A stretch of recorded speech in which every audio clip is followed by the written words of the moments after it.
In campaign 26, an attempt at party unity between two prominent Republicans. Presidential candidate Donald Trump tries to hash out his differences with House Speaker Paul Ryan today. CBS 2 political reporter Marcia Kramer has the story from Capitol Hill.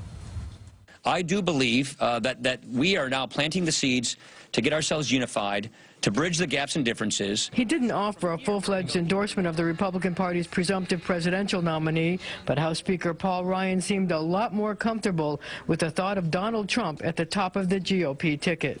I think this is going in a positive direction, and I think this is a first very encouraging meeting. But again, in 45 minutes, you don't litigate all of the processes and all the issues and the principles that we are talking about. Trump offered a wave before heading into the Republican National Committee building to meet with Ryan and to meet with RNC Chairman Reince Priebus.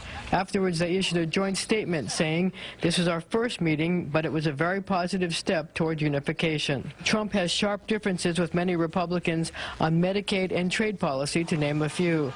But he needs the GOP machine to help raise the estimated $1 billion he needs to run in the general election. Outside the meeting, there was a huge media gaggle, very unusual for a meeting of politicians, unless your name is Trump. And Democrats held a press conference to point out that Trump has very high negatives, in some polls as much as 70%. Remember, only 10% of the American electorate voted in the Republican primaries. When the rest of the electorate rejects you, you're not doing very well. It is important that we get ourselves to full strength so that we can win in the fall, because the stakes could not be higher. Despite their differences, most Republicans feel they must unite in order to win in November. On Capitol Hill, I'm Marcia Kramer, CBS 2 News. The Democrats spent the day on the campaign trail. Bernie Sanders visited Mount Rushmore in South Dakota, while Hillary Clinton spoke to AIDS activists in New York.